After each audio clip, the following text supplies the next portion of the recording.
Então, essa é a nossa sexta aula, né? E o que eu pretendo ver hoje é falar sobre divergentes do campo elétrico, né? Ou seja, a lei de Gauss. A gente vai ver a lei de Gauss na forma integral e na forma diferencial também. Quero chegar até o rotacional do campo elétrico. Bom, deixa eu começar a compartilhar a tela e começar a escrever. Vocês devem estar vendo aí o quadro inicial. Se não estiverem vendo, falam, tá? Eletromagnetismo 1, aula 6, divergente do campo elétrico, lei de Gauss. Na aula passada, né, ou uma aula anterior, já nem lembro mais, a gente introduziu o campo elétrico. A gente introduziu o campo elétrico como uma forma de descrever a força sobre uma carga de prova aqui, que é o nosso problema fundamental, né? O que a gente quer calcular é a força, né, sobre uma carga que está nesse ponto indicado pelo vetor posição R, que age sobre a carga elétrica Q, devido a uma outra distribuição de cargas, devido a outra ou outras cargas elétricas que estejam na proximidade. E aí a gente escreveu essa força em termos do valor da carga elétrica Q, sobre a qual eu quero determinar a força, e desse campo vetorial aqui, que a gente chama de campo elétrico, né, naquela posição em que a carga Q está. Né? Então, o problema é mais ou menos assim, né? Eu tenho essa carga Q aqui, né, numa posição dada pelo vetor posição R. Então, isso aqui é a origem do meu sistema de coordenadas, esse aqui é o vetor posição da carga de prova aqui. Né? E esse campo elétrico, nessa posição onde está a minha carga Q grande, ele é causado, por exemplo, vamos colocar uma carga pontual aqui, vou colocar uma carga só, uma carga Qzinho, né? Que está numa posição que eu vou chamar de R'. O vetor R, não, especifica a posição da carga de prova aqui. O vetor R', esse vetor aqui, especifica a posição da carga Q pequeno, que é a carga que causa o campo elétrico. Não? Eu posso encarar essa expressão aqui como a definição do que é o campo elétrico, parece um artifício matemático, mas já comentei sobre isso, né? A gente acredita, assim, a maioria dos físicos acredita que o campo elétrico é uma coisa que tem existência real. A gente pode ele se propaga no espaço, né, com uma determinada velocidade, eu posso se desprende da fonte dele, e até no infinito, até no fim do universo, eu posso encontrar esse campo elétrico causado há muito tempo atrás, num ponto muito distante, blá, blá, blá. Ok. Bom, uma outra coisa que a gente fez um postulado, introduziu um postulado, que é o que a gente chama de lei de Coulomb, né, que me fala qual que é o campo elétrico devido a uma carga pontual Q ponto aqui, que está na posição R'. Né? Então, o campo elétrico que essa carga pontual causa na posição R, né, uma outra posição aqui, é uma constante, 1 sobre 4πε0. Essa constante depende do nosso sistema de unidades. Esse 1 sobre 4πε0 estabelece unidades corretas no Sistema Internacional de Unidades, que é o que a gente vai usar o tempo todo, né? ε0, vou repetir aqui o valor, a gente tem esse valor aí, isso aqui é uma constante, né? Vezes o valor da carga Q, que está criando esse campo aqui, dividido por um R ao quadrado. Esse R aqui é diferente desse R', é diferente desse R aqui. Esse R aqui, né, é o módulo do vetor R, que é o vetor diferença entre R menos R'. Ok? Então, não podemos, de maneira nenhuma, confundir esse R aqui com essa grafia com esse R aqui. São duas coisas diferentes. Ok? Esse R envolve o R'. Isso tem consequências importantes, como a gente vai ver daqui a pouco. Está faltando uma coisa nessa expressão aqui da lei de Coulomb, que é a direção desse campo elétrico, né? E ele está na direção radial, a direção R chapéu, a mesma direção desse vetor, que é a diferença de R com R'. Não? Vamos fazer assim, R menos R', não, dá um vetor para lá, um vetor que vai da carga de prova Q até esse vetor aqui, até que vai da carga Q, fonte, a carga fonte, até a carga de prova aqui, até a posição onde eu estou calculando o campo elétrico. Então, isso aqui, a lei de Coulomb, é um postulado, né, que me fala qual que é o campo elétrico de uma carga pontual. Aí, um outro postulado que a gente conversou sobre ele é o princípio da superposição, que me diz que, se eu tiver uma distribuição de várias cargas pontuais, o campo elétrico total, criado por todas essas cargas pontuais, é a soma dos campos elétricos produzidos por cada carga-fonte individualmente. Ou seja, deixa eu copiar a expressão aqui, fica mais bonito que a expressão final. O princípio da superposição me diz, se eu tiver várias cargas, por exemplo, eu posso ter uma outra carga aqui. Se eu tiver várias cargas, Q1, Q2, Q3, o campo elétrico total no ponto R, né, nesse ponto aqui, é a soma dos campos elétricos produzidos por cada uma das cargas individualmente. Né? Então, essa carga, se eu tiver mais de uma carga, né, vou chamar essa carga aqui de Q1, aí eu posso ter uma carga Q2 aqui, por exemplo, ó, Q2, né? Então, esse vetor aqui, que me diz a posição da carga Q1, vai ser o R'1. A carga Q2, a posição dela é indicada pelo vetor R'2. Né? Então, eu vou ter, esse cara aqui é um R1, esse aqui é um R2, né? Diferente. Não? E se eu tiver N cargas, né, a expressão que eu vou ter é essa somatória aqui. Tanto o princípio da superposição quanto a lei de Coulomb são postulados, tá, gente? Eu não estou demonstrando isso em momento nenhum, mas são resultados que são resultados de experimentos, né? Estão exprimindo o que a gente observa em diversos experimentos, ok? Bom, então, para cargas pontuais, se eu tenho uma distribuição de cargas fonte, cargas que criam o meu campo elétrico, são cargas pontuais, eu sei escrever a expressão do campo elétrico, é isso aqui, portanto, sei calcular qual que é a força sobre uma carga de prova qualquer, em qualquer ponto do espaço. Mas, muitas vezes, né, conversamos sobre isso também, é conveniente a gente considerar uma distribuição contínua de cargas. Eu sei que carga de verdade, né, ela é discretizada, ela aparece em quanta, né? Aparece em quantidades discretas, sempre um múltiplo da carga fundamental, que é o módulo da carga de um elétron, que é a carga de um próton. Então, se eu descer a nível microscópico em qualquer material sólido, eu vou ver lá, assim, são cargas pontuais, né? Um número gigantesco de cargas pontuais. Mas fica impraticável trabalhar com esses números tão grandes, 10 a 23, 10 a 30 cargas, né? Somatórias gigantescas, não dá para trabalhar com isso. Então, quando eu tenho um corpo sólido, carregado, né? Isso aqui está representando, essa figura aqui está representando um objeto tridimensional, ok? Estou no espaço aqui, isso aqui é um objeto carregado.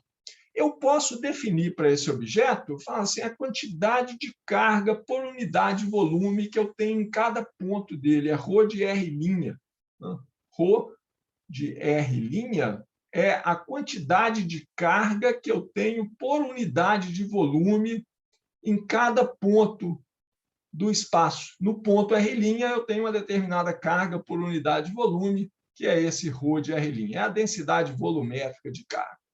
Aí eu posso fazer isso, né? Eu posso pegar um elemento de volume aqui desse objeto, posso vir aqui, escolho aqui um cubinho, né? Infinitesimal, já conversamos sobre que tipo de infinitesimal é esse aqui, né? D taulinha é um elemento de volume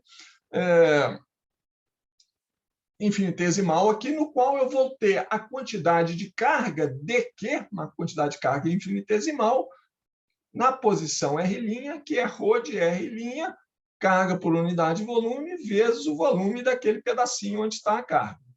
E aí eu posso usar a lei de Coulomb para falar que, num ponto R do espaço, o campo elétrico provocado por essa carga dQ aqui, essa carga que está nesse volumezinho aqui, vai ser 1 sobre 4πε0, né? O valor da carga dQ, que é isso aqui, ρ de R', d taulinha, né? Dividido pela distância R ao quadrado, distância desse elemento de volume até o ponto no qual estou calculando o campo elétrico. Não? Isso aqui está na direção R chapéu. Acho melhor acrescentar essas coisas nessa figura, né, para deixar muito claro quem que é esse campo elétrico dE, nessa parcela do campo elétrico produzido por essa parcela do volume do meu objeto que eu estou considerando como um contínuo de distribuição de carga. Esse objeto aqui, né, ele está na posição que está a origem do meu sistema de coordenadas. A posição desse objeto é dada pelo vetor R'. Eu estou querendo calcular o campo elétrico numa posição, vai ser essa aqui, ó, posição indicada pelo vetor posição R. E esse R que aparece aqui, esse R chapéu, estão relacionados com esse vetor, que vai lá do elemento de volume de tal linha até o ponto no qual eu estou calculando o campo elétrico. Não? Esse aqui é o meu vetor R. Tá? Esse R que aparece aqui ao quadrado é o módulo desse vetor ao quadrado. Né? Esse R chapéu é a direção unitária disso de cá. Né? Para cada, o que é importante perceber aqui é que para cada elemento de volume desse objeto sólido grande aqui, para cada elemento de volume eu tenho um R diferente. Esse R aqui, que aparece aqui e aparece no R chapéu, né? Ele varia com R', com a posição do elemento de volume de tal linha. Vou repetir a definição desse R aqui. Ó. Esse R é o módulo do vetor R, que é o módulo do vetor R menos R'. Então, o R que aparece aqui, o R chapéu, dependem de R'. Por que eu estou falando isso? Porque isso aqui é um campo elétrico causado por esse elemento de volume. Mas eu quero saber, no ponto R, o campo elétrico total, produzido por todo esse objeto carregado que está aqui, né? Cercado em branco aqui. Né? Isso vai ser integral daquele dE lá, né? O campo elétrico total na posição R vai ser uma integral sobre o volume do meu objeto, volume do objeto, né? Eu tenho que varrer todo esse objeto, eu tenho que fazer, né, somar o campo elétrico produzido por todos os elementos de volume de tal linha que compõem o meu objeto sólido. Então, eu tenho que fazer esse integral desse dE que está aqui. Ó. Então, o campo elétrico total, né, na posição R, vai ser 1 sobre 4πε0, uma constante, fica ali de fora. Né? Eu vou integrar sobre o volume de tal linha.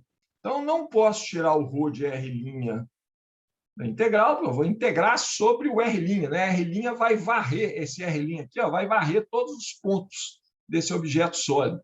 Então, aqui vai ficar ρ de R', né, de tal linha, R chapéu, não posso tirar para fora da integral de maneira nenhuma, porque ele depende do R' também. Eu estou integrando sobre R', né? E dividido por R ao quadrado. Ok, o resultado dessa integral me dá o campo elétrico naquele ponto R. Tendo campo elétrico, determinar a força sobre uma carga de prova qualquer é um problema trivial. Mas essa integral aqui, de forma nenhuma, é uma integral trivial. Né? É uma integral que envolve um vetor, esse R chapéu, que varia com a posição em cada ponto, né, que eu estou integrando aqui, em cada ponto R', esse vetor é diferente. Né? Então, para um objeto qualquer, isso aqui não é de forma nenhuma integral simples, pelo contrário, é sempre uma integral complicada. Em alguns casos, a gente consegue escapar dessa complicação.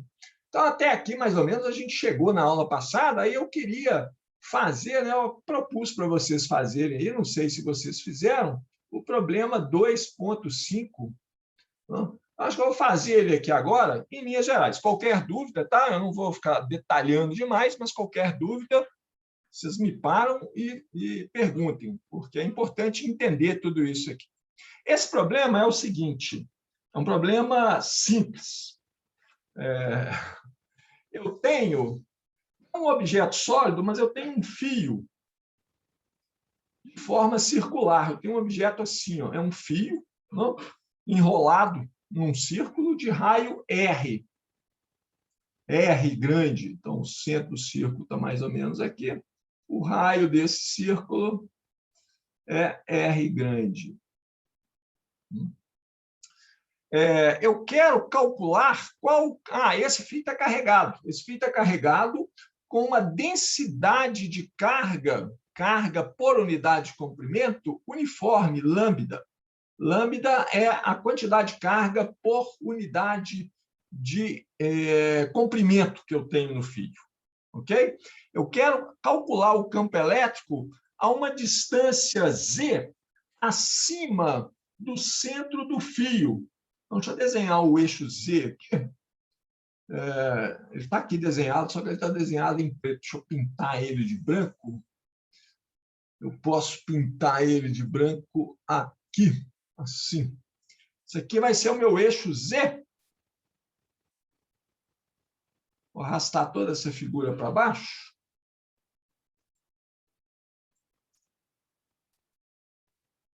Vamos ver se vai dar certo. Sem mudar nada, né? Eu quero calcular o campo elétrico causado por essa distribuição linear de carga, né? Eu tenho lambda carga elétrica por unidade de comprimento nesse fio circular, lambda é uniforme. Eu quero calcular o campo elétrico nesse ponto aqui, a uma distância Z acima do centro do disco. Bom, eu posso escrever, então, eu posso dividir esse fio aqui em pedacinhos, né? Então, eu vou pegar um pedacinho aqui, ó, DL desse fio, tá? Vou dar um sentido, eu vou percorrer o fio, eu vou ter que integrar sobre o fio, né? Então, eu vou percorrer esse fio no sentido anti-horário, meu DL aqui é um vetor de módulo DL que está apontando nessa direção. DL vai variando, né? À medida que eu vou andando ao longo do fio, né? Girando no sentido anti-horário, o DL vai mudando o sentido. Mas o comprimento dele é sempre DL. Tá? Podia escrever, se eu quiser, posso escrever isso aqui como sendo DL φ chapéu, né? DL é o tamanho do pedacinho infinitesimal de fio, tamanho infinitesimal, φ chapéu é o vetor unitário dessa direção, né, angular aqui, que me faz percorrer o fio todo. Bom, qual que vai ser o campo elétrico causado por esse pedacinho de fio DL lá no ponto Z? A quantidade de carga que eu tenho no pedacinho de fio de comprimento DL é a quantidade de carga por unidade de comprimento vezes o comprimento daquele pedacinho. É lambda vezes DL. Então, eu posso usar a lei de Coulomb, né, para falar qual que é o campo elétrico causado por esse pedacinho de fio naquele ponto lá. Então, ele vai depender, né, esse campo elétrico vai depender da distância daquele pedacinho de fio, desse pedacinho de fio aqui, até o ponto no qual estou calculando o campo elétrico. Estou copiando e colando partes do desenho aqui. Eu acerto, pelo menos. Fica um desenho não tão feio, né? Olha, deu certo. Esse vetor que eu estou desenhando aqui, ó, deixa eu consertar ele um pouquinho. Esse vetor que está desenhado aqui em verde é o meu vetor R. Não? É o vetor que vai do elemento de carga, não? Vai do elemento de carga, lambda dl, essa carga dq, que está aqui nesse ponto, até o ponto que eu estou calculando o campo elétrico. Esse pedacinho de carga aqui, então, ele provoca naquele ponto, né, nesse ponto aqui, um campo elétrico DE, que vai ser, estou usando a lei de Coulomb agora, 1 sobre 4 πε0, né, essa constante, vezes a carga daquele pedacinho, que é lambda dl, certo? Dividido pela distância do pedacinho de fio até aquele ponto, né, que é o módulo desse vetor aqui ao quadrado, né, na direção R chapéu. Ok? E se eu quiser saber o campo elétrico total, eu vou integrar isso aqui, né, à medida que eu percorro o fio todo. O problema dessa integral, como disse antes, né, porque ela envolve esse vetor R chapéu, que muda a direção e o sentido em cada ponto, né? E esse R aqui também, esse R, olha só que legal, assim, essa é a simplificação desse problema. O R ao quadrado, a distância desse pedacinho de fio até aquele ponto lá, é a mesma para todos os pontos do fio. Né? Vamos calcular esse R aqui. Ó. Esse R aqui, né? Ao quadrado, queremos ele ao quadrado, né? Já vou calcular ele ao quadrado. Isso aqui é um triângulo retângulo, triângulo feito pelo R grande, R maiúsculo, né? Z, a altura aqui, e esse módulo de R é um triângulo retângulo. Então, passou o teorema de Pitágoras aqui. Essa distância ao quadrado é igual a Z ao quadrado mais R grande, o raio do círculo, ao quadrado. O raio do círculo é constante e a distância Z também, a altura Z, né, o ponto, a posição que eu estou calculando no campo elétrico, também é constante. Então, esse R aqui ao quadrado é constante. Ele é o mesmo para todos os pontos do fio. Maravilha, né? Bom, e o R chapéu? Para esse pedaço de fio em especial, R chapéu tem essa direção aqui, né? Então, o meu campo é a mesma direção, a direção do R, para aquele pedaço aqui. Então, o campo elétrico DE, causado por aquele pedacinho de fio, é esse aqui. Ó. Se esse ângulo aqui, ó, vamos fazer, ele faz um ângulo, esse campo elétrico faz um ângulo θ, o desenho começou a ficar embolado, mas acho que dá para entender, θ com a direção vertical, θ com Z. Agora, imagine isso aqui no espaço. À medida que eu vou girando aqui no fio aqui embaixo, né, o DE vai girando ali, né, em torno do eixo Z, ele precessa em torno do eixo Z. Para cada DE, para esse DE aqui, que faz um ângulo θ, né, com a direção vertical, eu vou ter um outro DE que corresponde ao campo elétrico criado pelo pedacinho de fio que está diametralmente oposto ao pedacinho de fio que eu estou olhando aqui agora, né, que está aqui fazendo o mesmo ângulo θ, mas apontando na outra direção. Né? Conclusão. Para cada pedacinho de fio num ponto, eu tenho um pedacinho diametralmente oposto que provoca um campo elétrico que está sempre fazendo um ângulo θ com a direção Z, mas o mesmo ângulo θ com a direção Z, mas apontando no sentido oposto. Né? Acho que vocês conseguem ver o que eu estou falando. Né?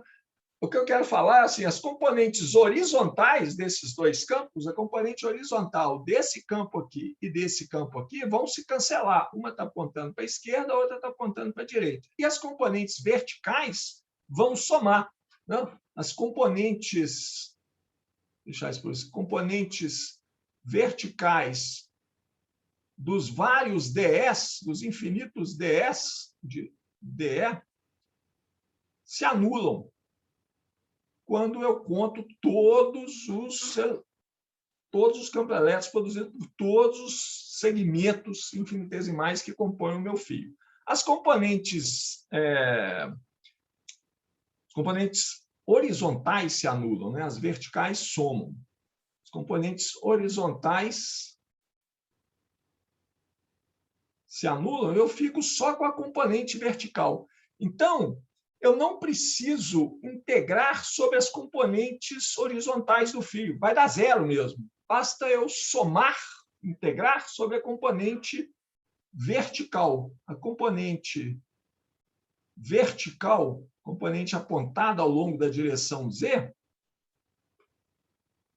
de DE, é o módulo do campo elétrico vezes o cosseno desse ângulo θ. Então, o cosseno desse ângulo θ aqui, que é esse mesmo ângulo θ que está aqui. É o ângulo do vetor DE, campo elétrico causado por esse pedacinho de fio aqui, com a vertical. Então, isso já vai simplificar consideravelmente a minha integral. Eu estou usando argumentos de simetria, eu estou usando a simetria do problema, essa configuração simples do problema, não, para simplificar a integral que eu tenho que fazer, que é a integral sobre esse DE aqui. Eu já sei qual é a direção do campo elétrico resultante, eu sei que o meu eu sei que o meu campo elétrico resultante, o E, vou escrever aqui, né? Campo elétrico resultante E, ele vai estar na direção Z. Ele vai ser uma integral sobre o fio do módulo desse campo elétrico DE que está escrito aqui, né? O módulo desse campo elétrico escrito aqui, vezes o cosseno do ângulo θ, tá? E ele está na direção Z chapéu, constante, sai para fora da integral. Eu fico com uma integral que não envolve vetores. Isso simplifica o problema consideravelmente, né? Olha só, podemos aproveitar aqui esse espaço aqui e já escrever isso aqui. Então, esse campo elétrico... mas eu preciso falar aqui que é o cosseno de θ também, né? Então, vamos assim, cosseno de θ. Vou aproveitar aqui, ó. DE, né, é o módulo disso que está aqui, e o cosseno de θ, quem que é o ângulo θ? Θ é esse ângulo aqui. Qual o cosseno desse ângulo? É esse lado, né? Z, dividido por esse lado, por R. Então, cosseno θ é Z dividido por R. E o R eu tenho aqui, ó. Bom, eu tenho o quadrado dele, né? Então, bom, vou parar de aproveitar espaço aqui, vou mudar para a página seguinte, ok? Então, lembra disso aqui, né? O meu campo elétrico é DE cosseno θ na direção Z chapéu, né? E o cosseno θ é Z sobre R. Vou repetir isso aqui. O meu campo elétrico é a integral sobre o fio de DE cosseno θ na direção Z chapéu, e o cosseno θ é Z sobre R, e esse R aqui, a gente tinha ele ao quadrado ali, né? Aqui atrás tem o ele ao quadrado, olha ele aqui, ó. R ao quadrado é Z ao quadrado mais R grande ao quadrado, então o R aqui é a raiz quadrada, né, de R ao quadrado mais Z ao quadrado, né, raiz quadrada elevada a meio. Aqui. Esse é o cosseno θ. E o campo elétrico DE, o módulo do campo elétrico DE, a gente viu antes, é 1 sobre 4πε0. Né, vou voltar na página atrás. É o módulo desse campo DE aqui, né? 1 sobre 4πε0, lambda dl sobre R ao quadrado, e o R ao quadrado está aqui. Só o módulo, né? O módulo de R chapéu é 1. Né? Então, isso aqui é 1 sobre 4πε0, lambda dl, que é a carga que provoca esse campo DEzinho aqui, dividido por R ao quadrado, que é isso aqui, ó, é R ao quadrado mais Z ao quadrado. Né? Que está faltando aqui? Não, só isso, né? Isso aqui é o que eu estou escrevendo, é só o DE. Isso. Está tudo lá. Ok, pronto. Fechou o problema agora. Vamos calcular o campo elétrico, então. Né? Vou escrever essa integral especificamente aqui. A direção, vou colocar aqui na frente, é Z chapéu, uma constante.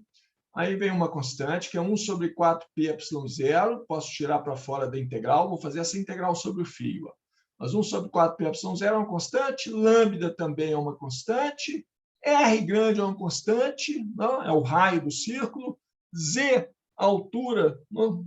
A altura do ponto onde eu estou calculando o campo elétrico também é uma constante, então também sai para fora da integral, aqui fica R ao quadrado mais Z ao quadrado, a integral sobre o fio.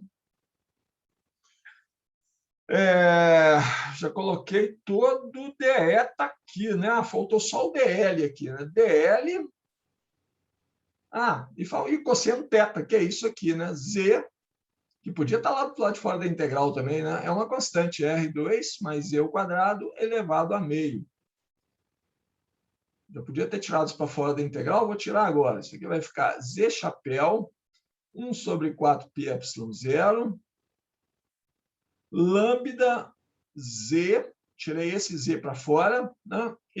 A raiz quadrada aqui vai para lá, aqui eu vou ficar com R ao quadrado mais Z ao quadrado elevado a 3 meios, a integral de DL sobre o fio. Eu estou somando, essa integral aqui é trivial, eu estou somando sobre todos os pedacinhos do fio. Eu estou percorrendo, vou voltar lá no desenho do fio, estou somando todos os pedacinhos infinitesimais que compõem o meu fio de raio R grande. Esse é o comprimento desse fio aqui, né? Que é 2πr. Então, isso aqui, ó, essa integral dá 2πr grande. É o tamanho do meu fio.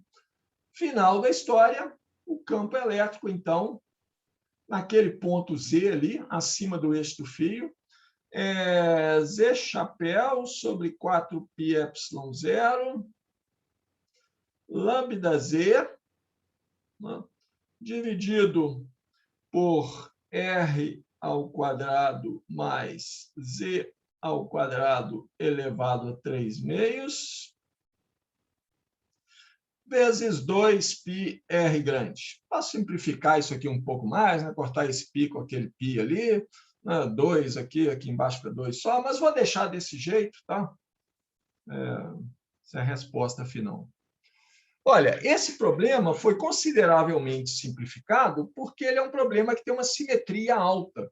O objeto, né, que produz o meu campo elétrico, que é esse fio carregado, ele tem um formato circular, né? A densidade de carga nele é homogênea, é o mesmo, é constante, é a mesma em todos os pontos, né? Então, isso preserva essa simetria, uma simetria cilíndrica do problema, né? E eu estou querendo calcular o campo elétrico num ponto acima do centro desse círculo, diretamente acima do centro do círculo. Então, o problema tem uma simetria que eu vou chamar de cilíndrica, não, embora eu não tenha falado em cilindro hora nenhuma aqui, mas acho que eu quis mostrar aqui para vocês é que o cálculo da integral, a soma sobre todos esses campos elétricos dE aqui, é extremamente facilitada porque o problema tem essa simetria alta.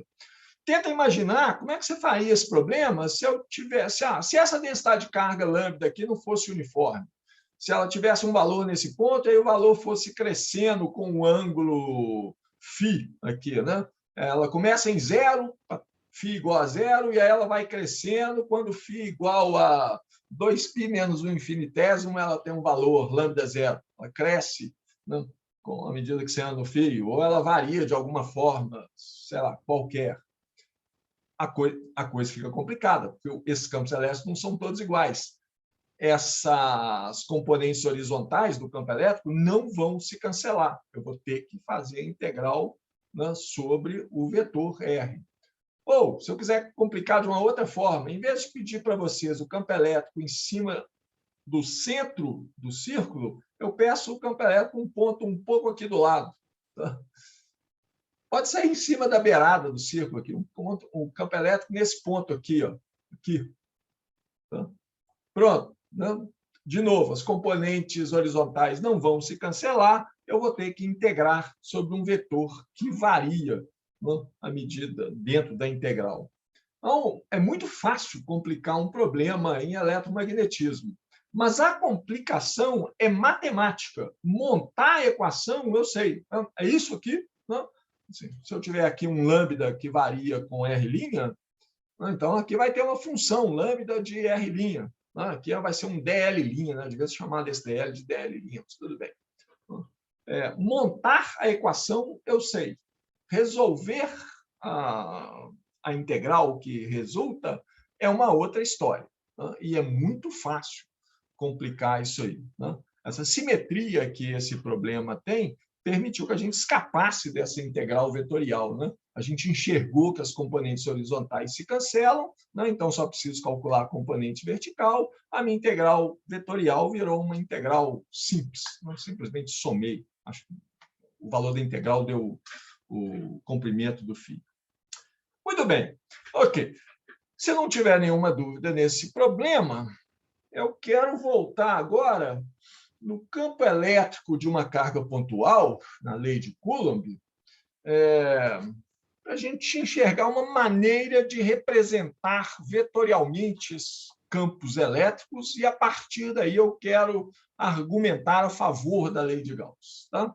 Então, O que eu quero olhar de novo, campo elétrico, uma carga pontual, tem uma carga pontual Q aqui, vou colocá-la na origem, tá? Então, essa carga pontual está na origem do meu sistema de coordenadas. Eu sei escrever, então, o campo elétrico num ponto qualquer, a distância R dessa carga, né? Qualquer ponto R. Não, olha, nota só, a carga elétrica aqui está na origem, tá? Esse R aqui é a posição e é também a distância à carga elétrica aqui. O campo elétrico dessa carga, produzido por essa carga, a gente tem um postulado que me fala quanto que ele deve ser. 1 sobre 4πε0, no nosso sistema de coordenadas, valor da carga dividido pela distância r ao quadrado. Aqui é r mesmo, não r, porque a minha carga fonte, né, está na origem do sistema de coordenadas. E aqui fica r chapéu. Ficou mais simples ainda, né? Bom, eu posso representar graficamente esse campo vetorial, né? Esse campo vetorial E de R, eu posso pensar nele como sendo, associando um vetor a cada ponto do espaço. Em cada ponto do espaço, marcado pelo vetor posição R, né, eu tenho um vetor cujo módulo é isso aqui, 1 sobre 4πε0, Q sobre R ao quadrado, a distância da origem ao quadrado, e a direção é a direção radial, né? Um jeito de representar isso, então, é desenhar um vetorzinho em cada ponto do espaço.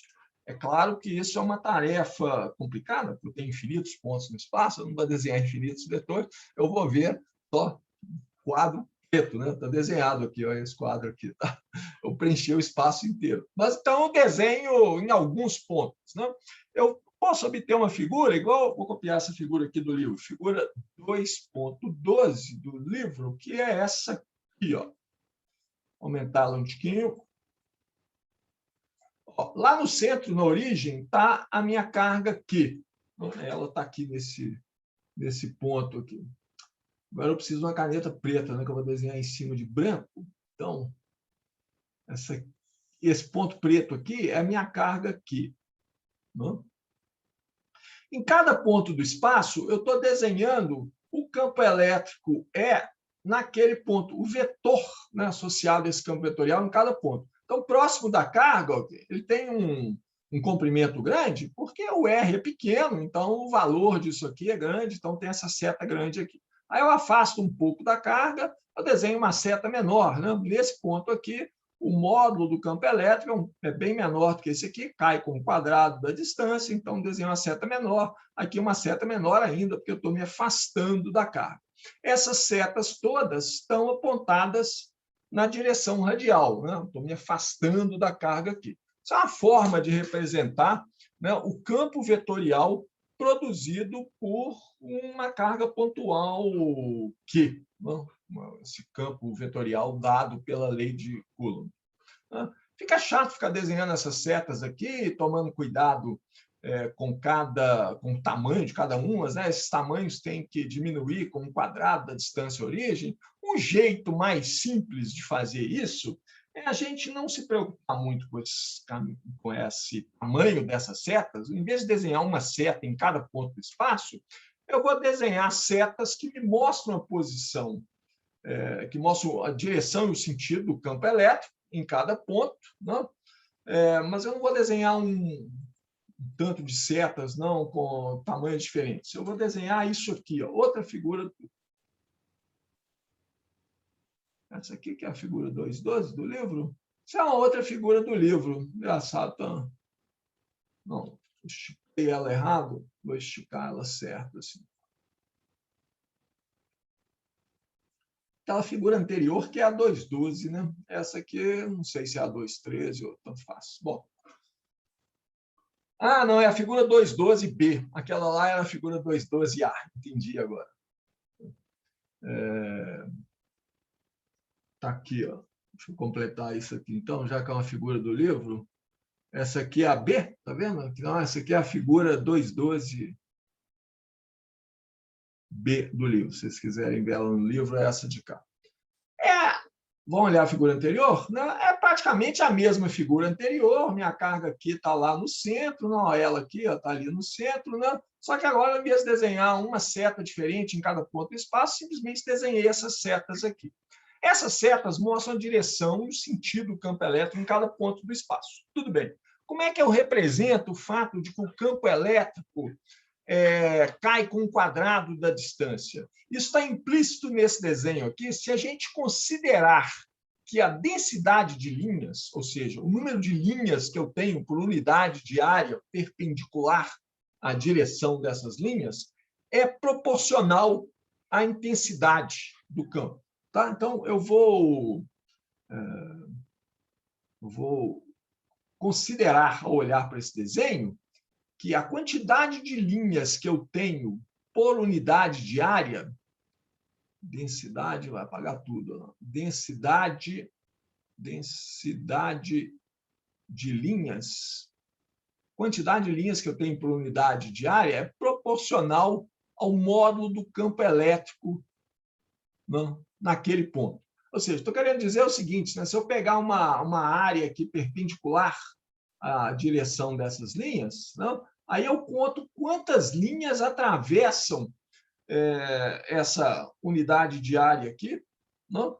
Divido pela área desse pedaço, eu tenho um número que é proporcional à intensidade do campo. Se bem que isso faz sentido, né? Porque se eu estiver lá longe, se a minha área está essa aqui, se eu pegar a mesma área aqui embaixo, vou exagerar um pouquinho, eu pego mais linhas, né? Bom, isso funciona muito bem, né? Isso funciona muito bem em 3 dimensões. Em 2 dimensões, como está nesse desenho aqui, não dá certo, não. Tá? Por que não dá certo? Porque em 2 dimensões,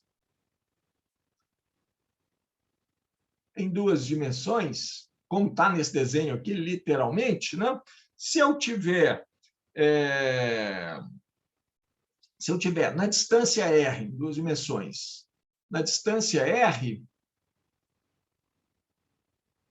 na distância R da carga, né, eu vou ter N linhas cruzando esse elemento aqui, que aí é um elemento de comprimento, né? Em vez de área, em 2 dimensões, isso aqui vai ser um elemento de comprimento, como está no desenho aqui. Então, eu vou ter, qual vai ser o comprimento? Se eu pegar um comprimento que circunda toda a carga, né, e o total de linhas for N, vou contar tudo que aí fica claro aqui. Na distância R, eu tenho total de linhas criado por essa minha carga aqui é um N grande. Tá?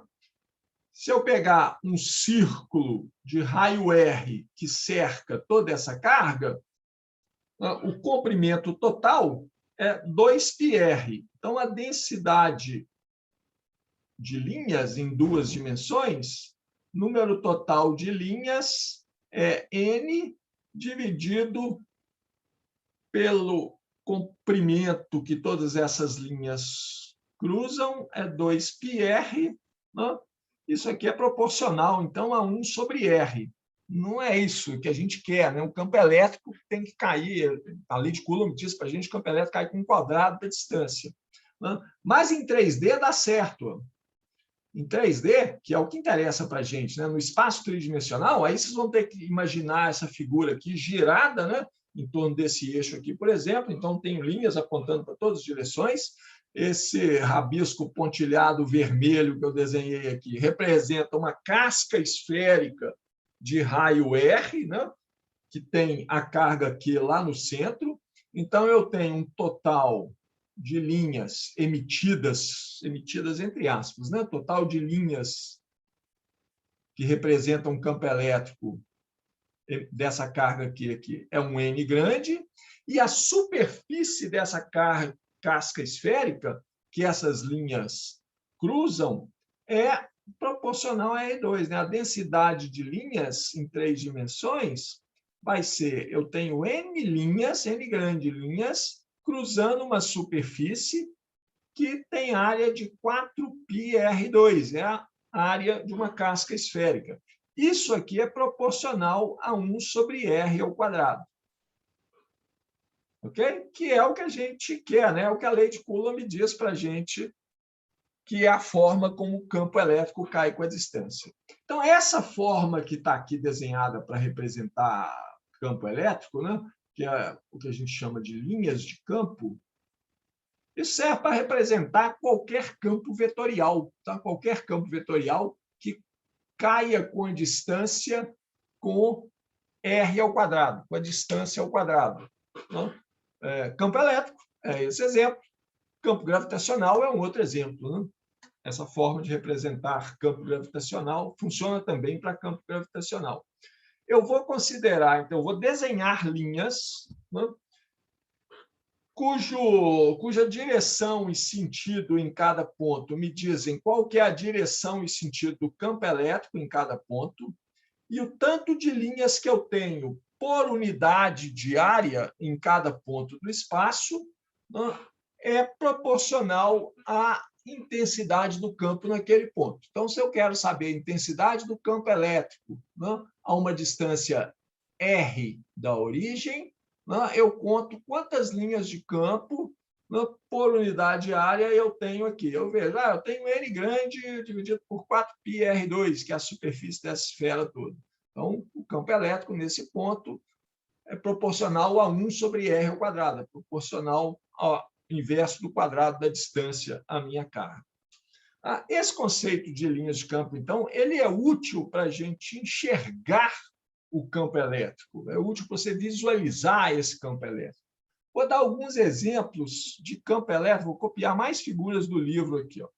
Se eu tiver duas cargas pontuais iguais, uma carga mais Q, outra carga mais Q, eu posso representar elas, usando esse conceito de linhas de campo, assim. Ó. Eu desenho, essa é a figura 2.14 do livro. Aqui eu tenho uma carga mais Q, aqui eu tenho outra carga de mesmo módulo e mesmo sinal, mais Q também. Né? Essas linhas representam o campo elétrico em cada ponto do espaço. Se eu imaginar essa figura em 3 dimensões, né, eu conto quantas linhas de campo eu tenho por unidade de área para uma superfície qualquer. Vou tentar desenhar uma superfície aqui nessa figura. Eu pego uma superfície aqui assim, ó, conto quantas linhas de campo cruzam essa superfície aqui. Tá? Eu tenho um número que é proporcional à intensidade do campo naquele ponto. Essas linhas de campo, a gente sempre desenha elas saindo das cargas positivas, né? Elas se afastam da carga positiva e elas terminam em cargas negativas.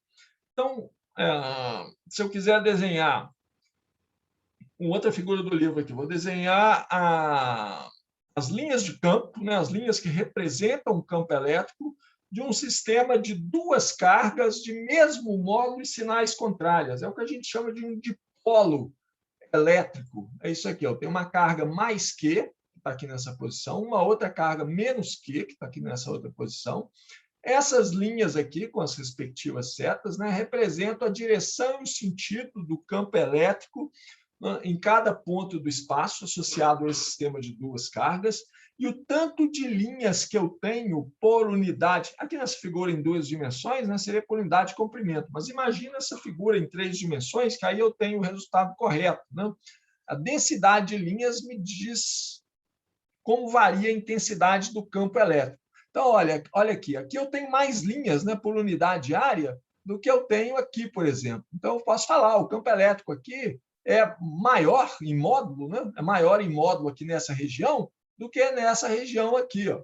Aqui, ó, se eu pegar aqui uma superfície aqui, eu conto 2 linhas. Se eu pegar uma superfície de mesma área aqui no meio, sei lá, eu conto 4 linhas. Né? Então, o campo elétrico, eu posso falar, o campo elétrico aqui é o dobro do campo elétrico lá. Mais ou menos isso. Né? Eu tenho que fazer o desenho de forma correta, por isso que eu copiei o desenho do livro, né? Que esse desenho aqui, pelo menos, está correto, né? Quantitativamente correto, né? Se a gente imaginar ele em 3 direções. Então, linhas de resumo, né? Linhas de campo são muito úteis para você visualizar o campo elétrico, ter uma ideia de como que a magnitude do campo elétrico varia, e não só o sentido e direção dele, né? Ao desenhar linhas de campo, eu tenho que lembrar que elas saem, não, estão saindo das cargas positivas, elas terminam em cargas negativas, ou então elas não terminam, né? Elas vão até infinito. Se não tiver nenhuma carga negativa por aqui, né? Elas vão até o infinito lá. A outra coisa importante é que linhas de campo nunca se cruzam. Eu não posso ter, ao desenhar essas linhas de campo, eu não posso ter uma situação assim, eu tenho uma linha de campo que é assim, e tem uma outra que é assim. Aqui é porque aqui eu tenho uma carga positiva, né? E aqui eu tenho uma negativa, então teve uma linha de campo que fez uma coisa assim.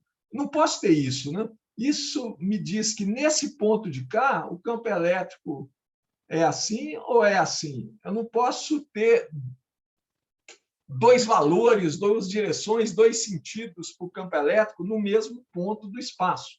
Em cada ponto do espaço, o campo elétrico total naquele campo, eu posso dividir ele em vários componentes, mas em cada ponto do espaço, o campo elétrico resultante, o campo elétrico total naquele ponto do espaço, é único. Ele tem uma direção, um sentido e um valor, uma magnitude. Então, duas linhas de campo nunca se cruzam. Não posso ter uma coisa desse tipo de carro. Muito bem, agora eu vou usar esse conceito de linhas de campo para calcular, né, me baseando na lei de Coulomb, eu vou calcular qual que é o fluxo de campo elétrico sobre uma superfície S qualquer. Será que eu aproveito um desses desenhos aqui? Vou aproveitar esse desenho aqui de linhas de campo. Deixa eu copiar de novo essa figura aqui e vou colar ela aqui. Eu tenho aqui minhas linhas que representam o campo elétrico E, né, devido a essa carga pontual Q aqui. Agora, eu vou pegar uma superfície, vou desenhar uma superfície aqui no espaço. Tem que imaginar essa figura em 3 dimensões, tá? Eu vou tentar representar. Isso aqui é uma superfície S, tá? Que está aqui no espaço. Ela é cortada por algumas linhas de campo. Em cada ponto dessa superfície, eu posso definir um vetor dA, né? Que é um vetor cujo módulo é o valor do elemento de área infinitesimal daquele ponto, né? E a direção e o sentido é perpendicular à superfície naquele ponto, né? É a direção da normal à superfície naquele ponto. Se eu calcular o produto escalar entre E e dA, num determinado ponto lá na superfície, o que eu estou pegando aqui? Eu estou pegando a componente do campo elétrico que é perpendicular à superfície naquele ponto. Eu estou pegando, não, E escalar dA me dá o valor da componente do campo elétrico que cruza, que atravessa a superfície S. Se eu fizer a integral de E escalar dA sobre a superfície toda, eu vou ter o tanto de... a soma de todas essas componentes, né, do campo elétrico que atravessam a superfície, eu vou ter um número que é proporcional ao número de linhas de campo que atravessam essa superfície S. Então, esse integral de E escalar dA sobre uma superfície aqui é o que a gente chama de fluxo do campo elétrico, é o fluxo de E através dessa superfície. É a quantidade de campo elétrico que atravessa aquela superfície. Tá? Não estou sendo muito rigoroso com as palavras, não, para tentar passar o conceito físico correto. Né? Usualmente, a gente usa a letra φ para representar fluxo. Então, eu vou colocar um φ índice E aqui, que é o fluxo de campo elétrico através de uma superfície. Depende, é claro, da superfície, isso é integral. Né? O fluxo de campo elétrico através de uma superfície é integral de E escalar dA sobre aquela superfície toda. Eu faço o produto escalar do campo elétrico e do vetor dA, né? Normal, a superfície em cada ponto, calculo esse E escalar dA em todos os pontos da superfície, somo sobre todos os valores, eu tenho um número que é proporcional ao número de linhas de campo que atravessam essa superfície S. Não sei, é um número que é proporcional à quantidade de campo elétrico que passa por essa superfície.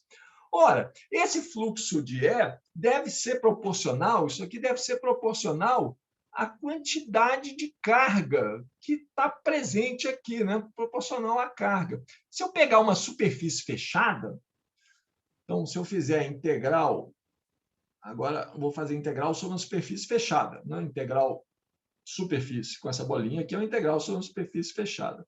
Integral de E escalar dA sobre uma superfície fechada, isso aqui vai ser proporcional à carga dentro da superfície S.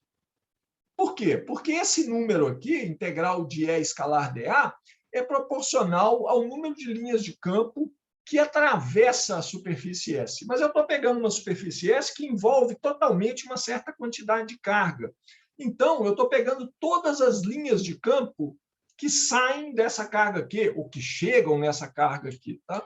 E essa quantidade total de linhas de campo, né, tem que ser proporcional à quantidade de carga que eu tenho lá dentro, porque o campo elétrico é proporcional à quantidade de carga. Né? Então, eu vou medindo, né, calculando o fluxo de campo elétrico, eu tenho um número que é sobre uma superfície fechada, eu tenho um número que é proporcional à quantidade de carga dentro dessa superfície S. Ela fala assim, ei, peraí, tudo bem para uma carga só, né? Fazer um desenho, né, para representar isso aqui. Vamos fazer outro desenho aqui, ó. Vou pegar uma carga só primeiro, né? Eu tenho uma carga aqui, ó, mais que, né? Aí eu vou pegar uma superfície fechada com um formato qualquer, pode ser essa aqui. Isso aqui é minha superfície S, tá? As linhas de campo que saem da carga aqui, né? Essa carga é positiva, por escala positiva, então as linhas de campo saem aqui, né?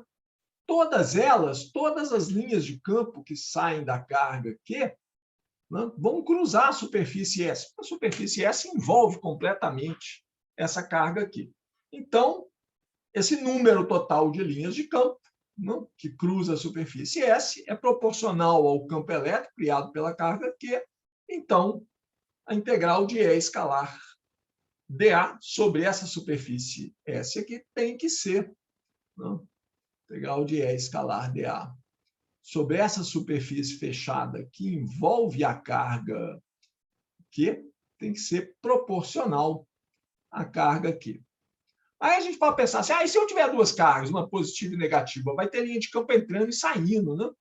Então, vou pegar, fazer um outro desenho aqui. Agora eu tenho uma carga mais Q, mas eu tenho uma outra carga aqui também. Eu vou colocar de mesmo modo para facilitar a coisa.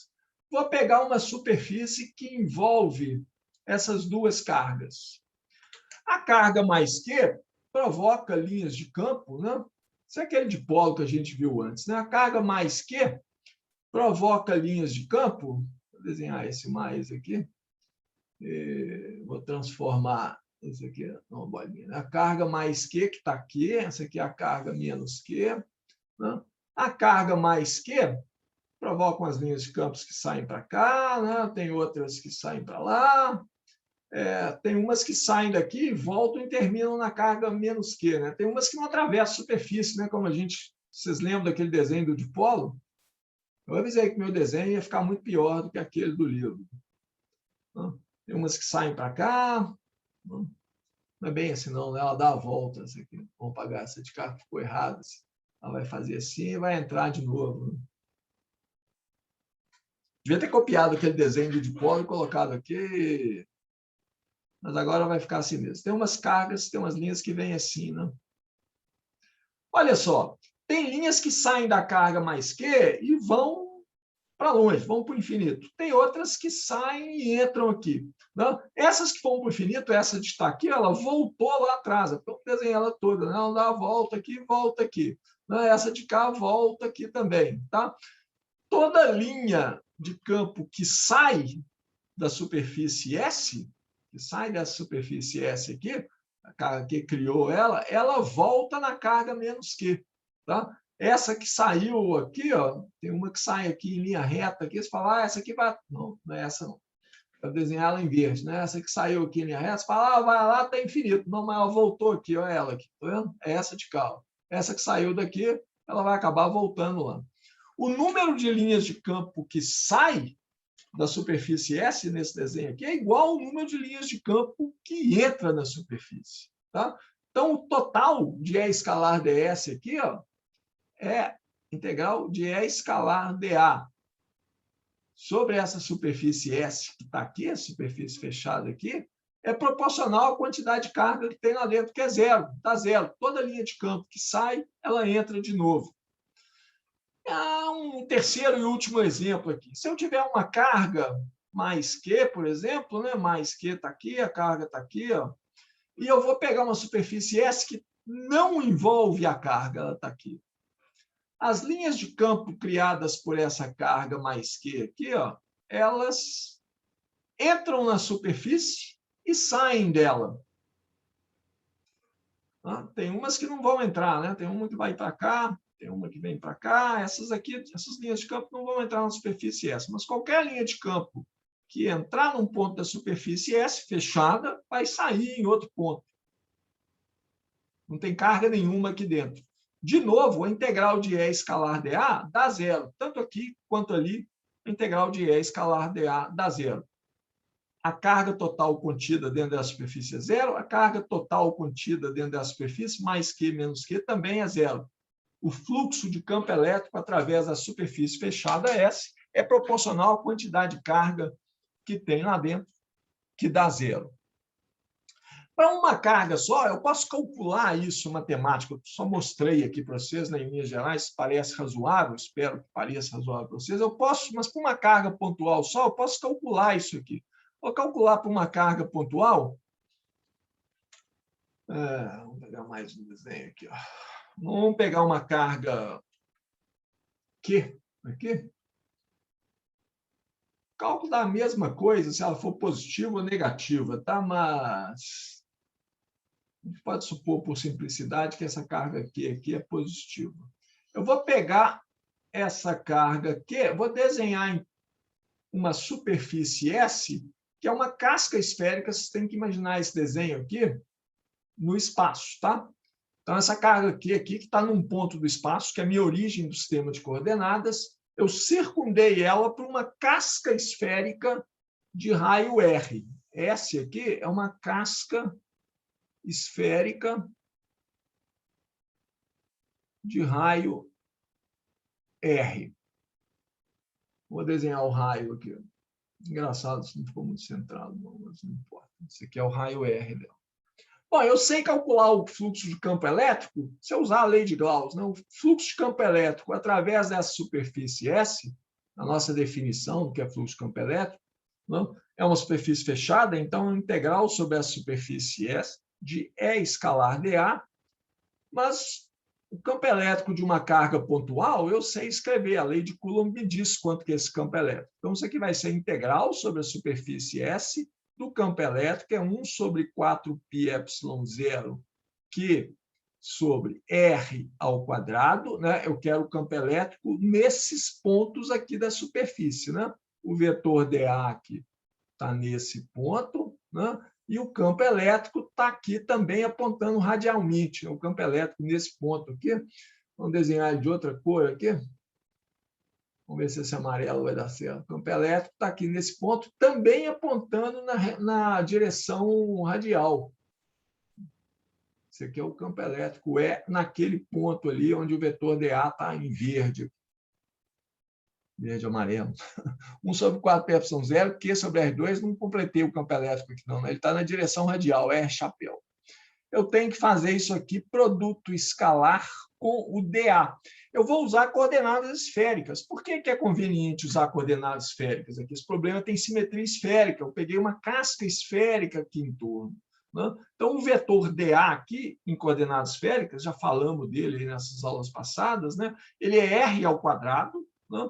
Vezes seno θ, ao integrar sobre a superfície da esfera, dessa casca esférica aqui, eu vou variar o θ. Não vou variar o R, porque ele é constante, ele é igual a todos os pontos da superfície. Completando dA, é R ao quadrado, seno θ, dr, dθ, dφ. Né?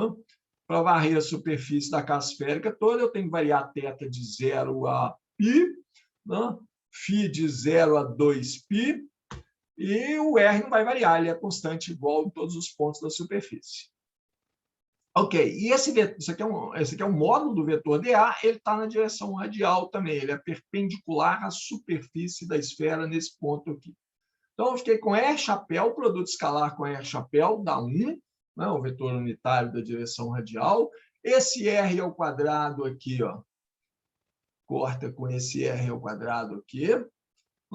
Eu vou ficar, a expressão para o fluxo, vai ficar assim, o fluxo do campo elétrico, que é essa integral de E escalar dA sobre a superfície, vai ser integral de zero... Ah, não tem um dr aqui não, né, gente? Eu estou pegando um elemento de... Desculpe, eu estou pegando um elemento de área, então é só R ao quadrado seno θ d θ dφ. Não vou integrar em R, né? Só sobre a superfície aqui, só variar θ e φ. Então, a integral de 0 até 2π, né, integrando em φ, integral de 0 a π no dθ, né, de Q sobre 4πε0, podia ter posto lá fora da integral, porque é uma constante, mas deixa aqui dentro por enquanto. Esse R ao quadrado cortou, R chapéu com R chapéu deu 1, né, aqui ficou seno θ dθ dφ.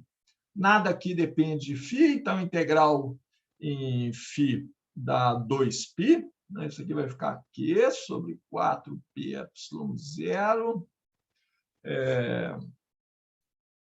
que é essa constante de K. Né? Integral em φ dá 2π. A integral em θ, integral de seno θ dá menos cosseno θ, de 0 a 2π dá 2. Né? Então, 2 vezes 2π deu 4π, cortou com esse 4π aqui. Ó.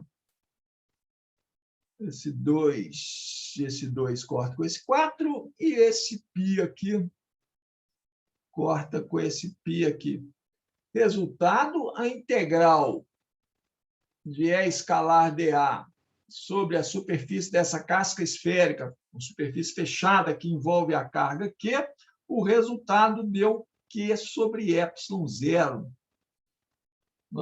Como a gente previa, né? Que é um número proporcional à carga contida dentro daquela superfície, ou seja, a integral de E escalar dA é igual a Q sobre ε0. Essa integral é feita sobre uma superfície fechada que envolve a carga Q. Tá? Isso aí, gente, é a lei de Gauss. Tá? O mesmo resultado, eu fiz esse cálculo aqui, né, para uma superfície que é uma casca esférica envolvendo a carga aqui. Eu usei uma casca esférica porque a integral fica simples de fazer, a gente acabou de fazer ela aqui em poucos minutos. Né? Mas eu posso escolher qualquer superfície, pode ser uma superfície malucona, que qualquer. Tem uma outra cor decente aqui. Azul não é uma cor muito bonita, não, nem vai aparecer legal aqui. Talvez esse azul claro apareça melhor aqui. Eu posso pegar uma superfície qualquer aqui, assim, ó. Isso aqui é a superfície S', que envolve a carga Q também, né? Fazer essa conta aqui, integral de E escalar dA sobre essa superfície em azul claro, o resultado é o mesmo, da Q sobre ε0. Tá? É claro que provar isso para um caso geral, demonstrar isso, eu sei o valor do campo elétrico, eu posso calcular a integral a princípio, mas para uma superfície qualquer vai dar muito trabalho. Não? Mas é fácil da gente ver, em linhas gerais, eu acho, né, que isso aí é verdade, que o valor da integral de E escalar dA tem que dar sempre o mesmo, não? Qualquer que seja a superfície S'. Por quê? Porque essa integral de E escalar dA, o fluxo do campo elétrico através da superfície, ela é proporcional ao total de linhas de campo que saem da carga aqui. Se a superfície é fechada, todas as linhas de campo que saem da carga aqui, ou que chegam na carga aqui, se ela é negativa, vão cruzar a superfície fechada. É o mesmo número de linhas de campo, se é a mesma carga, se tem o mesmo campo elétrico. Né? Então, a integral tem o mesmo valor para qualquer superfície que envolve aqui. Né?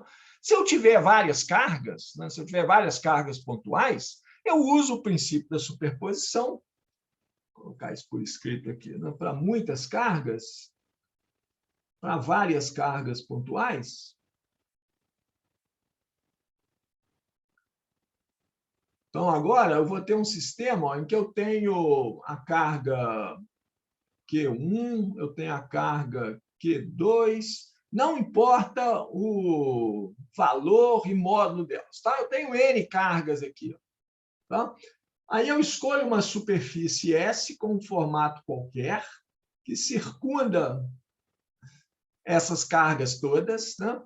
A integral de E escalar dA sobre essa superfície fechada aqui, que envolve todas essas cargas, né?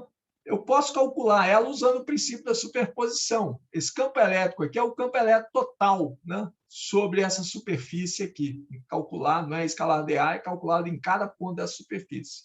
Isso aqui vai ser a integral sobre a superfície fechada S, da somatória de I igual a 1 até N grande dos índice I, dos campos elétricos criados por cada uma dessas cargas individualmente.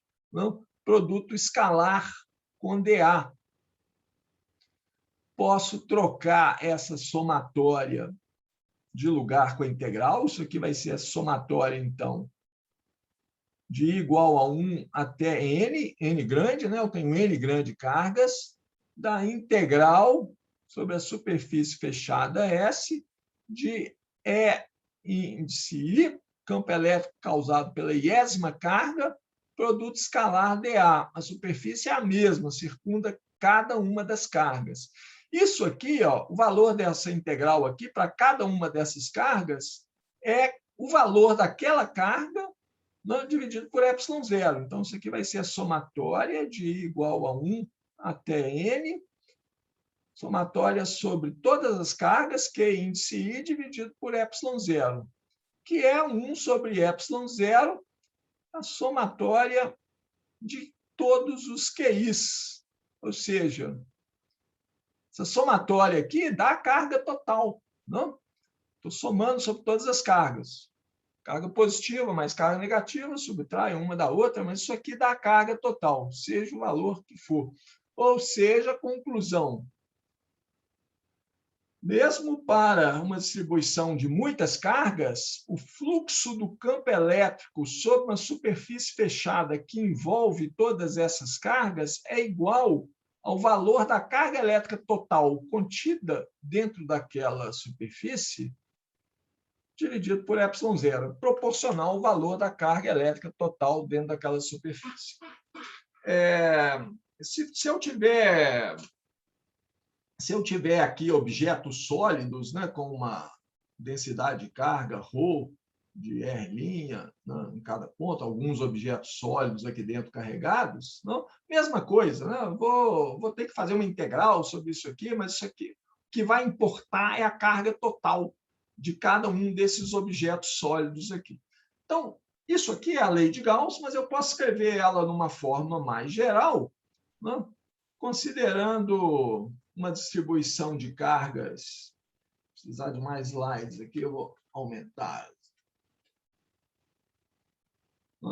Uma forma mais geral é escrever assim, ó, o fluxo de campo elétrico sobre uma superfície fechada S, que é a integral de E escalar dA sobre essa superfície fechada, é igual a constante 1 sobre ε0. Essa constante aparece aqui porque a gente está usando o Sistema Internacional de Unidades, mas isso é uma constante, né?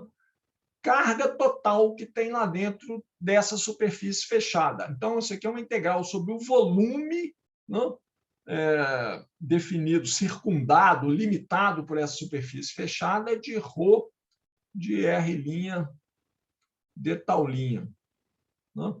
Isso que está aqui é a carga total, né? A carga total dentro da superfície S é a integral sobre o volume definido por aquela superfície, o volume que tem essa superfície fechada como fronteira, né? ρ, a quantidade de carga que eu tenho por unidade de volume vezes o volume em cada pedacinho. Ok? Então, isso aqui é uma forma mais geral da lei de Gauss. Essa é a lei de Gauss. Mas essa forma que eu escrevi aqui antes é tão boa quanto, né? É a mesma coisa. Esse Q grande aqui é a carga total dentro da superfície S. Essa integral de volume que eu estou calculando aqui é a carga total dentro dessa superfície S sobre a qual eu faço a minha primeira integral. A lei de Gauss, tá? Eu demonstrei ela aqui, mas usando a lei de Coulomb. É uma consequência direta da lei de Coulomb. Ok? Então, ela não é uma lei nova, não. A lei de Coulomb, que a gente tinha postulado antes, ela implica na lei de Gauss. Uma vez que eu aceitei a lei de Coulomb, isso aqui está comprovado, né, concordo com os estados experimentais, aceito que o campo elétrico é 1 sobre 4πε0, carga dividido pelo quadrado da distância à carga, né, na direção radial. Lei de Coulomb. Aceito a lei de Coulomb, a lei de Gauss é uma consequência direta, o que a gente mostrou aqui. Na verdade, é mais básico que isso. Assim, a lei de Gauss é uma consequência direta da dependência com o quadrado da distância do campo elétrico. O fato de que o campo elétrico é proporcional a 1 sobre R ao quadrado, né, tem como consequência a lei de Gauss. O fluxo de campo elétrico sobre a superfície fechada é proporcional à quantidade de carga que tem lá dentro. A gente conhece uma outra lei que tem uma dependência com R ao quadrado, né? A lei de gravitação universal, né? A força de atração gravitacional entre duas massas, ela é proporcional ao quadrado da distância entre essas, o inverso do quadrado da distância entre essas massas. Então, eu posso definir um campo gravitacional que é um campo vetorial que cai com um quadrado da distância. Ele cai com um quadrado da distância e ele está sempre orientado na direção radial, né? A partir de uma certa distribuição de massa. Existe uma lei de Gauss para a gravitação. Vocês podem tentar demonstrar ela se vocês quiserem, tá? Mas ou eu posso mostrar aqui se vocês quiserem, mas a gente não tem muito tempo para isso, não. Mas só deixar essa mensagem aqui, que é uma mensagem bonita. A lei de Gauss é uma consequência direta dessa dependência 1 sobre R ao quadrado, que a gente postulou para o campo elétrico de uma carga, né? Para a gravitação, existe também uma lei de Gauss. Como o campo gravitacional cai com um quadrado de distância, existe uma lei de Gauss para a gravitação também, que tem um formato similar à lei de Gauss para... Só o valor, só a constante que é diferente, né? Em vez de 1 sobre ε0 aqui, aparece a constante gravitacional, o G grande, né? E aparece um fator de 4π também, né? É por isso que a gente coloca o 4π na lei de Coulomb, porque aí na lei de Gauss ele cortou, lembra? Ele cortou, não apareceu o 4π aqui, porque tinha um 4π lá na lei de... Tinha um 4π aqui, né? Aqui embaixo na lei de Coulomb. Então, na lei de Gauss ele não aparece, ele corta lá. Na lei de Gauss para a gravitação fica um fator de 4π lá. Bom, então, o que a gente fez? O que eu fiz aqui? Eu parti da lei de Coulomb e obtive a lei de Gauss. É possível fazer o inverso também. Eu posso postular, em vez de postular a lei de Coulomb, eu posso postular a lei de Gauss e dela obter a lei de Coulomb. Eu quero fazer isso hoje ainda, espero que dê tempo. Mas antes de fazer isso, eu quero fazer uma outra coisa. Eu quero colocar essa lei de... Isso aqui vai demorar 1 minuto. Eu quero colocar essa lei de Gauss, que está aqui na forma integral, eu quero colocar isso numa forma diferencial. Ok? Isso é fácil de fazer usando o teorema divergente. Olha só, vou usar, então, vou fazer isso nesse espaço aqui, é muito rápido. Vou usar o teorema do divergente. O teorema do divergente me diz que a integral de E escalar dA, a integral de um campo vetorial qualquer sobre uma superfície fechada, S, é igual à integral sobre o volume circundado por essa superfície fechada do divergente desse campo vetorial, que no nosso caso aqui é o campo elétrico E, né? Então, estou integrando sobre o volume que é limitado por essa superfície fechada S.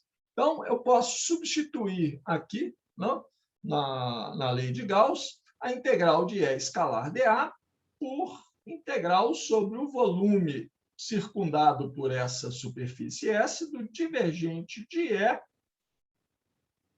integrado nesse volume todo, e a lei de Gauss, que a gente achou aqui em cima, me diz que isso aqui tem que ser igual a 1 sobre ε0, a integral sobre o volume, e é o mesmo volume, né? Esse volume que entra aqui na segunda integral é o volume limitado pela superfície, eu chamei ali de detaulinha, né? Então, bom, vou colocar um linha aqui, fica mais simples, né?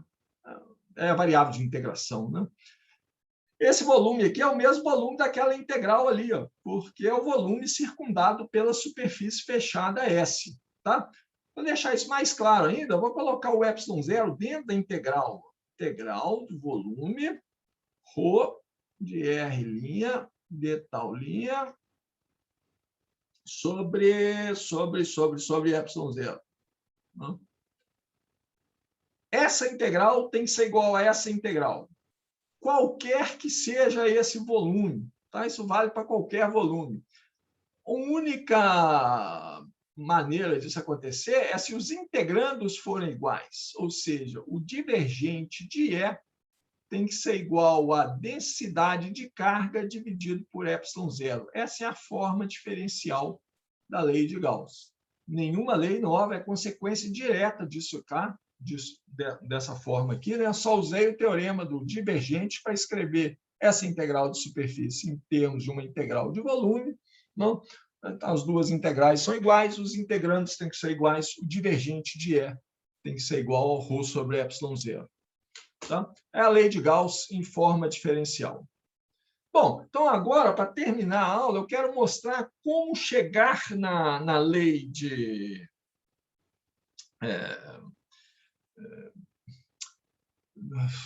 Será que eu faço o que eu faço aqui? Não, eu quero partir da lei de Coulomb. A gente partiu da lei de Coulomb, né, e chegamos na lei de Gauss. A gente usou o conceito de lei de linhas de campo, etc. Eu posso fazer isso de uma forma mais rigorosa. Vou fazer isso, não resisto. É bonito de fazer. Tá? Eu vou continuar fazendo a mesma coisa. Eu vou partir da lei de Coulomb, tá? A lei de Coulomb, e mostrar de forma rigorosa a lei de Gauss, matematicamente. Né? Então, a lei de Coulomb, escrita de uma forma geral, a gente escreveu lá atrás, no começo da aula, né? O campo elétrico, numa posição R qualquer, né? É 1 sobre 4πε0 da integral sobre a quantidade de carga por unidade de volume que eu tenho, né? Integrado no volume todo que contém a distribuição de carga, dividido por... Está na direção R chapéu, né? Dividido por R ao quadrado. Lembrando que esse R aqui, né, é o módulo do vetor R, que é o vetor que é a diferença entre a posição no qual estou calculando o campo elétrico, essa posição é de R, e a posição R', onde está o meu elemento de carga, ρ de R' de tal linha. Essa é a forma geral da lei de Coulomb. Vou tirar o divergente disso aqui, tá? Vou tirar o divergente do campo elétrico. Não vou deixar, vou deixar de escrever esse em função de R aqui, está subentendido, tá? Divergente desse campo elétrico aqui. 1 sobre 4πε0 é uma constante, então aqui vai ficar 1 sobre 4πε0, divergente da integral de ρ de R' de tal linha R chapéu sobre R ao quadrado. Olha só, esse divergente aqui, ele envolve derivadas em cima das coordenadas sem linha. Ele é a derivada em relação a x na direção x chapéu, mais a derivada em relação a y na direção y chapéu, mais a derivada em relação a z na direção z chapéu.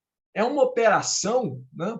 Estou tirando derivadas, em cima das coordenadas do R, esse cara de cá. R', que depende das coordenadas espaciais x', y', z', não são afetadas por essas derivadas. São outras coordenadas, coordenada de outro ponto. Tá? É uma outra variável. A integral é em cima das variáveis linha. Então, esse divergente pode entrar para dentro da integral e ele não, eu posso trocar a ordem aqui, né? Tirar o divergente primeiro disso tudo aqui, né? E depois fazer a integral. Porque a integral é em R' e o divergente é feito em cima das coordenadas sem linha. Mais do que isso, né? Esse divergente não afeta o ρ de R'. Isso aqui é uma função só de x', y', z'. Tá? Do mesmo jeito que o d em coordenadas cartesianas é dx' vezes dy' vezes dz'. Tá? O divergente não afeta isso nem isso. Então, posso colocar ele para dentro da integral e, para ele, isso aqui é uma constante. Ele afeta isso aqui, tá? Porque isso aqui depende, como a gente já conversou várias vezes antes, né? R depende de R'.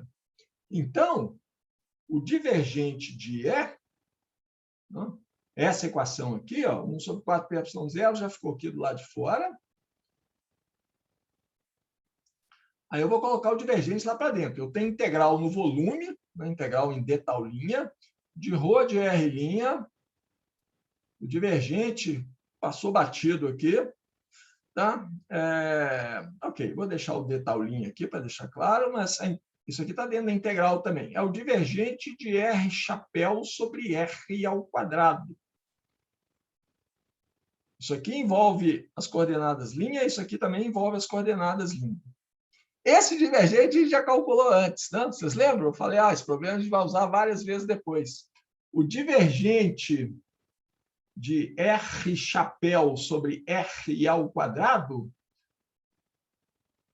a gente gastou um bom tempo aqui para mostrar que isso aqui é 4π vezes o delta de Dirac de R. Tá? Ou seja, é 4π vezes o delta de Dirac de R menos R', que é o R vetor ali. Né? Então, ó, essa integral aqui ficou assim. Ó. Isso aqui é 1 sobre 4πε0, integral de ρ de R', d tal linha, de 4π vezes o delta de Dirac de R menos R'. Esse 4π aqui vai cortar com 4π lá fora, não? Vai ficar 1 sobre ε0 só. Então, eu vou ficar com uma integral, que é a integral de ρ de R', delta de Dirac de R menos R', d tal linha. Integral de uma função qualquer multiplicada pelo delta de Dirac dá o valor da função nesse ponto R. Não? Ou seja, vou repetir isso aqui. Não? A gente acabou de achar que o divergente de E... Eu tirei o divergente da lei de Coulomb e cheguei à conclusão de que isso aqui era 1 sobre 4πε0. Vou deixar isso aqui por enquanto. 1 sobre 4πε0.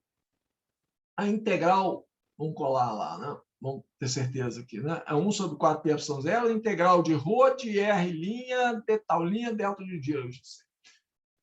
Ok? Então, aqui vai ficar integral de ρ de R', delta de Dirac de R menos R', vezes 4π, né? Porque o divergente do R chapéu sobre R ao quadrado dá 4π vezes delta de Dirac, d tal linha. Então, né, de novo, assim, esse 4π corta com esse 4π aqui, o valor dessa integral é o valor dessa função no ponto. Ou seja, o divergente do campo elétrico deu 1 sobre ε0, ρ, né, ρ de R. Aqui é o divergente do campo elétrico no ponto R, né, que é a lei de Gauss. Tá? Então, essa é uma demonstração matemática rigorosa, né, de como a gente sai da lei de Coulomb. Eu saí da lei de Coulomb, que eu escrevi aqui em cima, isso aqui é a lei de Coulomb. Não? Vou deixar isso explícito aqui. Isso aqui é a lei de Coulomb. Não? O que é isso? Saí da lei de Coulomb, tirei o divergente do campo elétrico. Esse divergente do campo elétrico, fiz essas contas aqui, usei o resultado do divergente de R chapéu sobre R ao quadrado dá 4π vezes o delta de Dirac, usando esse resultado, cheguei na lei de Gauss. Tá? Então, essa é uma demonstração rigorosa de que a lei de Coulomb implica na lei de Gauss. Para chegar na forma integral, é só usar o teorema do divergente aqui, né? Integra os dois lados no volume, transforma essa integral de volume do lado de cá numa integral de superfície e eu chego na forma da integral. Vou deixar isso para vocês fazerem. Tá? Fazer o caminho inverso, chegar na lei de Coulomb e a partir da lei de Gauss, partir disso de cá e chegar na lei de Coulomb, ok, vou só falar em linhas gerais como que você faz isso, e vocês podem fazer as contas vocês mesmos, tá? O tempo da aula já estourou aqui, né? Eu quero sair da lei de Gauss agora, caminho inverso, né? Eu vou esquematizar o que é, tá? Sair da lei de Gauss e chegar na lei de Coulomb. Chegar na lei de Coulomb. Como que eu faço isso? Vou fazer para uma carga pontual. Tentou uma carga mais Q. Aí eu vou escolher uma superfície esférica circundando essa carga Q aqui. Essa superfície é uma casca esférica. Não parece, não, mas é uma casca esférica, tá? De raio R, circundando. Vou copiar um círculo aqui. Deixa eu apagar esse negócio aqui. Está muito feio. Essa minha casca esférica aqui está muito feia, né? Deixa eu copiar um círculo aqui. Tem um bem disponível aqui, dá para. Já em vermelho. Um pouco melhor, né? Deu certinho. Isso é uma casca esférica de raio R, tá? Circundando a carga aqui, envolvendo a carga aqui. O raio é R. Tá? Por simetria, tá? A simetria do problema me implica que o campo elétrico criado por essa carga Q, ele só pode depender da distância R. Porque, olha só, a única coisa que existe no universo é essa carga Q aqui, tá? Não tem mais nada, só tem essa carga aqui. Se eu girar em volta dessa carga Q, mantendo a distância ela fixa, nada muda, eu vejo sempre a mesma distância. Tem uma carga ali, é uma distância R de mim, né? Mas não tem mais nada. Então, eu estou girando aqui em volta, nada muda, nenhuma propriedade física pode mudar, né? As coisas só mudam quando eu afasto da carga aqui. Então, qualquer propriedade física, qualquer grandeza física, um campo elétrico em particular, num problema como esse, só pode depender da distância à carga, porque a situação só muda quando eu me afasto da carga. Se eu giro em torno dela, mudo o ângulo φ, ou se eu giro na outra direção angular, né, mudo o ângulo θ, nada muda. Então, a única coisa que muda é quando eu afasto da carga, ou aproximo da carga, quando eu vario o R. Então, o campo elétrico e qualquer outra grandeza física só pode ser função de R. Mais do que isso, o campo elétrico só pode estar na direção radial. Pela mesma razão, pela mesma simetria, né? Porque assim, é a única direção possível que eu posso. Então, a simetria desse problema implica que E escalar dA, para um dA nessa superfície aqui, né? Um vetor que tem um módulo que é o elemento de área nesse ponto da superfície e aponta para fora dela, é uma superfície fechada, então eu posso para fora. Então, o campo elétrico é paralelo a dA, e esse resultado, e esse produto escalar aqui dá o módulo de E vezes o módulo do dA. Então, quando eu fizer a integral sobre a casca esférica toda de E escalar dA, tá? Eu estou mantendo o R constante, o campo elétrico só depende de E, ele sai para fora da integral, isso aqui vai ficar E vezes a integral de dA, que é o módulo do campo elétrico vezes 4π R ao quadrado. R é o raio da casca esférica que eu estou fazendo. Não? Muito bem. A lei de Gauss me diz, isso aqui eu tirei só de argumentos de simetria, né? Pela simetria do problema, eu chego a essa conclusão aqui. Mas a lei de Gauss, estou querendo partir da lei de Gauss para chegar na lei de Coulomb. A lei de Gauss me diz que essa integral de E escalar dA, que a gente acabou de calcular e viu que dá o módulo do campo elétrico vezes 4πr ao quadrado, né? A lei de Gauss me diz que isso tem que ser igual à carga que tem lá dentro da superfície dividido por ε0. Então, E vezes 4π tem que ser Q sobre ε0. Ou seja, o módulo do campo elétrico passo 4π para lá, dá 1 sobre 4π ε0, Q sobre R ao quadrado. E a gente já viu, pela simetria do problema, que o campo elétrico tem que estar na direção radial, né? Então, voltando lá no nosso campo, o campo elétrico, na posição R, ele é 1 sobre 4π ε0, Q sobre R ao quadrado na direção radial. Ele tem que estar na direção radial, que é a lei de Coulomb. Eu saio da lei de Gauss e chego na lei de Coulomb. O caminho inverso a gente já fez. Saímos da lei de Coulomb, chegamos na lei de Gauss, tanto na forma integral, que foi o que eu usei aqui, quanto na forma diferencial, né? Passar da forma integral para a forma diferencial é só usar a lei de Coulomb. Conclusão geral da história, concluindo a aula de hoje. A lei de Gauss e a lei de Coulomb são completamente equivalentes, não são duas leis separadas. A lei de Gauss implica na lei de Coulomb e vice-versa. A lei de Coulomb implica na lei de Gauss, né? Na formulação tradicional do eletromagnetismo, que a gente vai ver aqui, a gente postula a lei de Gauss, tá? Ela não é demonstrada matematicamente. Se eu postulo a lei de Coulomb, eu consigo demonstrar a lei de Gauss, e vice-versa. Mas eu tenho que postular uma delas. Então, na formulação tradicional do eletromagnetismo, eu postulo a lei de Gauss, em geral, na forma diferencial, divergente de a densidade de carga dividido por ε0, né? E a lei de Coulomb é uma consequência, tá? Então, a gente já tem, né? Isso é um postulado, a formulação de Maxwell, né? A formulação, vou chamar de tradicional, mas entre aspas, eu é que estou inventando esse tradicional aqui. Eu postulo a lei de Gauss, divergente de a densidade de carga dividido por ε0. Isso aqui é num determinado ponto do espaço R, né? O campo elétrico naquele ponto do espaço R, tiro as derivadas dele naquele ponto, são todas. Isso aqui é a densidade de carga naquele ponto dividido por ε0. Eu postulo isso aqui e aí a lei de Coulomb é a consequência, né? Se eu quiser colocar na forma, isso aqui é equivalente à forma integral, né? Basta usar o teorema de divergente aqui. Muito bem, então a gente já tem o divergente do campo elétrico, né? Lembra quando eu falei de campos vetoriais?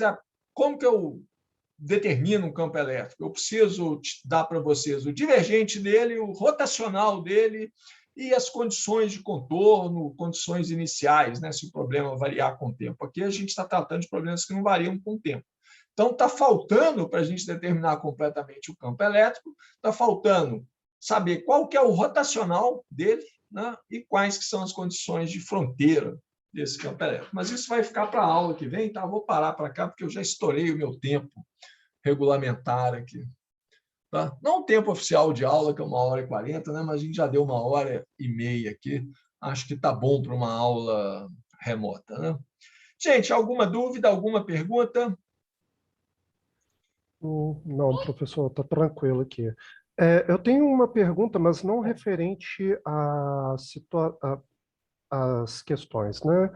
Tem mais em relação à prova mesmo. A prova vai ser dia 23. Porém, eu estou marcado de fazer a mudança para a volta a Belo Horizonte nessa semana. E eu não sei como eu vou estar voltando para BH, eu não sei se vai estar tudo organizado em questão de internet e tal. Então, eu vou ficar meio que complicado de fazer a sua prova. Como que eu posso fazer? Tá, não preocupa, porque assim, essa situação exige uma flexibilidade grande, né? Então a gente tem que ir acomodando os casos aqui. Ainda mais que, como é o seu caso, né? Algumas disciplinas estão voltando a ser presencial, né? Acho que é por isso que você está mudando de volta para Belo Horizonte, né? Vocês podem ir se preparando aí quando Exatamente por estiver em isso. Belo Horizonte, tá, gente? Porque hoje teve uma conversa da atual reitora, né? Que é candidata à reeleição. E ela já garantiu, não é nem opção da universidade, assim, existe uma obrigação, eu não sei se é do Ministério Público, se é do Ministério da Educação, mas acho que ela falou assim, olha, não tem jeito, semestre que vem vai ser totalmente presencial, a não ser que apareça uma outra pandemia, a não ser algum fato excepcional. O semestre que vem, né, que começa em março, Vai ou ser em abril, março mesmo. Vai é, acabar já em fevereiro as aulas é, e março já vai estar o isso. pau tá quebrando. Exatamente, é tudo presencial, tá? Então, quem está longe de Belo Horizonte começa a planejar a volta, vai ser tudo presencial. Ainda bem, né? Porque acho que sim, vocês estão sendo prejudicados na formação, não vou enganar vocês, não. As matérias teóricas, menos. As matérias experimentais é um desastre total, mas as matérias teóricas, acho que menos, né? Tem algumas vantagens, sei lá, mas falta esse contato, né?